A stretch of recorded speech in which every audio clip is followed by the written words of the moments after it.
Bertemu dengan seseorang berinisial RS, penghuni apartemen di daerah Cicadas ya Pak ya.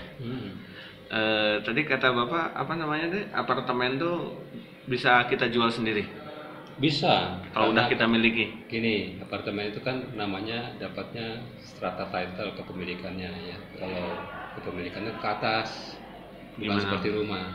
Jadi strata title lantai dan sama sertifikat hak milik, kepemilikannya sama. Cuma untuk sisi dari after salesnya itu penjualan nantinya berkurang nanti pada saatnya ketika sudah dapat top ranking harganya. Misalnya beli. Misalnya kita pertama kali beli 100 dari developernya, terus nanti di tangan kedua di agent 120 misalnya, di tangan ketiganya 150, terus kan naik sampai topnya berapa nanti di harga pasarnya. Berkaitan dengan misalnya ramai, apartemennya ramai, terus menjadi maju apartemennya, tiba-tiba bisa jadi 250 juta itu. Nanti bisa kita jual. Ya bisa dijual dari mulai itu. Sampai kapan pun bisa terjual. Cuma untuk harga pasarnya, Harga jualnya namanya mentok, nggak bisa naik lagi dia. kita nggak bisa jual 270. Ya nanti pada saat satu saat rentang waktu 10 tahun, katakan 15 tahun kemudian itu mentok karena terkait bangunannya menua.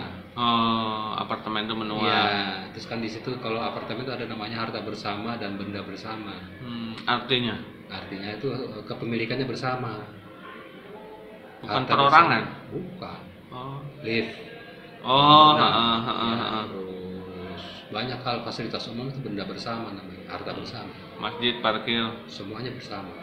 Jadi nanti ada dihimpun namanya P3RS, Perhimpunan Penghuni Rumah Susun. Nah, makanya banyak. Ribet nggak ngejualnya? Apanya? Ribet nggak? Enggak sama. Sama. Normal aja jualnya. Tapi kalau ngejual pasti nggak, misalnya kan topnya tadi 2,5 ya? Ya, Nggak akan misalkan. bisa nggak sampai ngejual kita 270 gitu? Bisa. Jadi gini, kalau di apartemen itu kan biasanya ada option. Optionnya misalnya di tata dalam ruangannya itu ditambahin furnish yang berbeda. Full furnishnya beda karena pakai penggunaan furnish yang bagus-bagus lah. Itu naik itunya gitu ya. Cuma yang saya bilang tadi, nilai pagu dasarnya adalah mentok ketika sudah up tertinggi. Misalnya up tertinggi nanti 300 juta misalnya. Udah nggak mungkin lebih lagi, sudah mentok ya. Beda dengan tanah dan bangunan ya, di ground itu ya, di grounded ya. Naik terus kan harga tanah berdasarkan NJOP tadi kan. Gitu loh. Karena tanah itu tidak akan berubah. Bukannya menurun hasil kualitas tanahnya, kecuali bangunannya kan. Makanya orang bertanya dalam jual beli rumah bertanya bangunan tahun berapa. Kalau bangunan tua bagus nggak itu harganya? Sama dengan apartemen. Gitu ya. Gitu. Tapi dari seluruh kejadian ini, seluruh perbuatan itu ya, kalau pengantin baru nikah, cocok dia 10 tahun karena akan pindah dia 5 tahun. 10 tahun kemudian kan artinya ya kan berarti udah pindah belum? Sudah maju belum pengantin barunya? Maju lah Maju kan? biasanya. Naik dong dia. Penghasilan naik, karir naik kan gitu ya. Pasti pindah ke rumah. Oh iya. Jadi ini memang untuk pengantin baru, anak sekolah, apartemen ya. Tapi untuk keluarga yang besar Nggak bagus. kurang cocok. Jadi itu second home. Bukannya nggak bagus. Kecuali Rumah kedua. Iya. Dia sudah punya rumah, dia beli lagi apartemen untuk investasi. Jadi investasi apartemen tuh bagus Pak. Bagus kalau dia tidak digunakan sendiri. Paham ya? Tidak paham.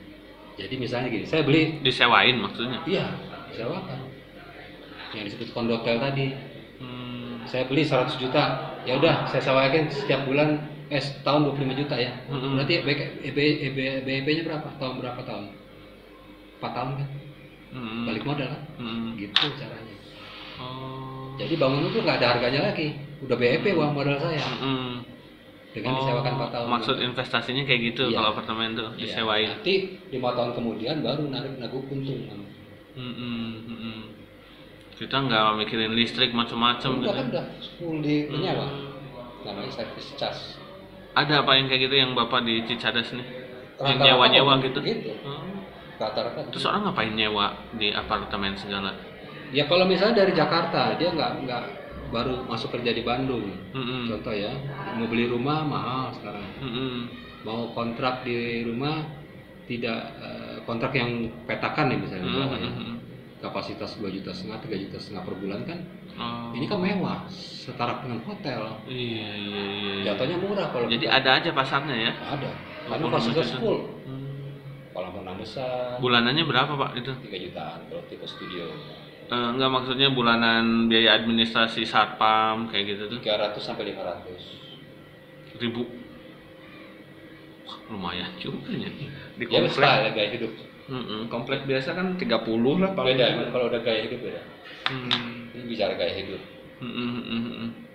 Karena fasilitas penuh dan aman. Ya ibaratnya ke ATM tinggal ke bawah, mau makan di food tinggal di groundnya, ada food center kan, mau gym, mau olahraga, mau apa, komplit. Oke Pak, terima kasih nih atas ilmu investasi apartemennya nih. Terima kasih, sama-sama. Ayo Pak, saya tidak menyebutkan nama ya, karena Bapak ini nggak mau disebutkan namanya nih. Tapi dari jamnya ketahuan Pak siapa ini.